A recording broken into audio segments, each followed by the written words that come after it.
Fala pessoal, graça e paz. É esse título mesmo que você acabou de ler. Eu estou pensando em desistir do meu ministério. Mas não sou eu não. É o que muita gente está pensando nesse momento. Aliás, quem nunca pensou isso? Eu conheço muitas pessoas que já pensaram sobre isso e infelizmente algumas até realmente desistiram.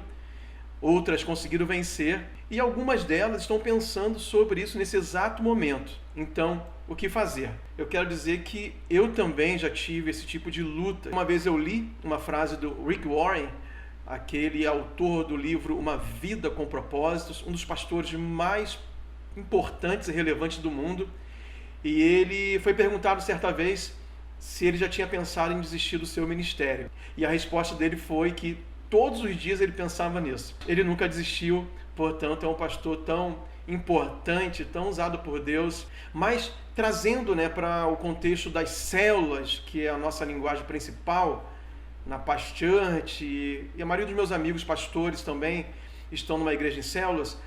Quais são os 3 motivos que eu mais ouvi e ouço que levam as pessoas a pensarem em desistir das suas células, do seu ministério?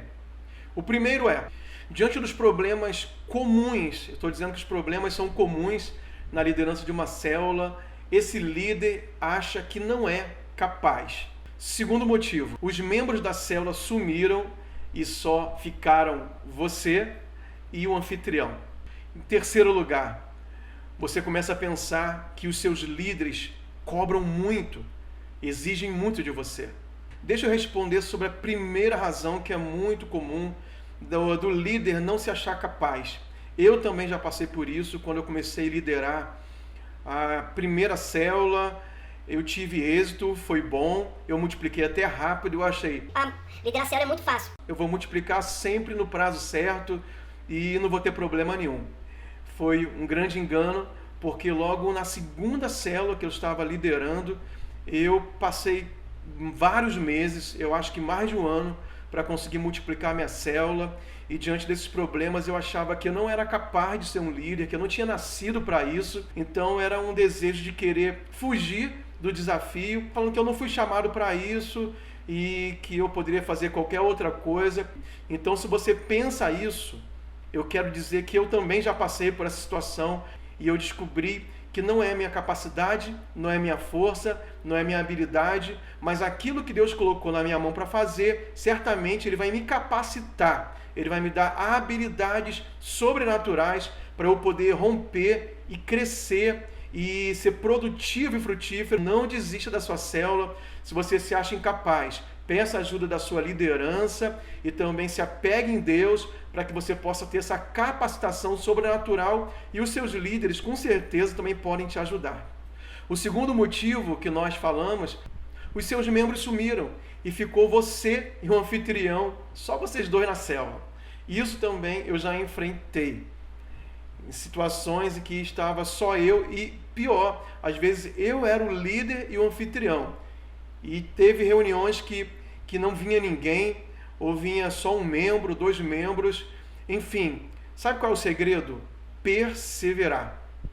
O segredo é você, mesmo que tenha poucas pessoas, você fazer a célula como se tivesse uma multidão, isto é, dar o seu melhor. E é claro, não deixar de evangelizar, não deixar de convidar as pessoas, de fazer as visitas, não desistir. Eu creio que o segredo é perseverança. Por quê? A obra é de Deus, a obra não é sua. Nós somos cooperadores na obra de Deus. Se a obra é dele e se nós estamos empenhados em fazer a nossa parte, sendo fiéis aos princípios, fazendo a coisa certa, de acordo com o ensinamento dos nossos líderes, certamente você vai passar por essa fase e você vai ter vitória, superando as dificuldades e conseguindo dar crescimento e chegando na multiplicação da sua célula. E o terceiro e último motivo que eu citei aqui, embora existam vários outros que levem pessoas a desanimarem, é quando esse líder se sente muito pressionado pelos seus pastores, por seus supervisores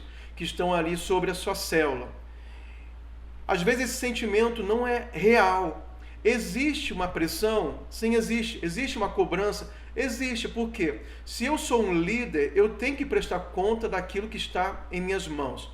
Eu estou ali responsável por algo muito importante. E não existe nada mais importante na face da terra do que o reino de Deus.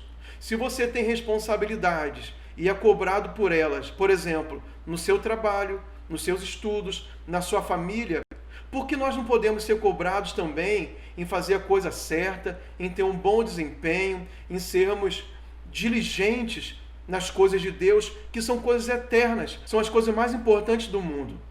Então você nunca pode se sentir afligido, ofendido ou pressionado demais se o seu líder está te cobrando aquilo que é a sua responsabilidade de fazer.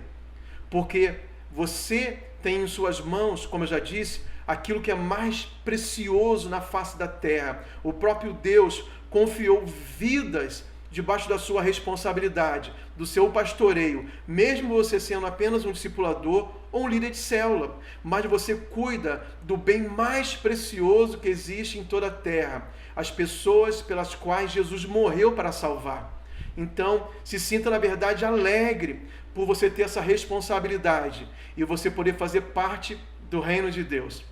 Então, eu quero deixar essa palavra para você dizendo: nunca desista do seu ministério, nunca desista da sua célula, nunca entregue nada que Deus colocou nas suas mãos, porque certamente, se Ele confiou em você, é porque Deus acredita em você.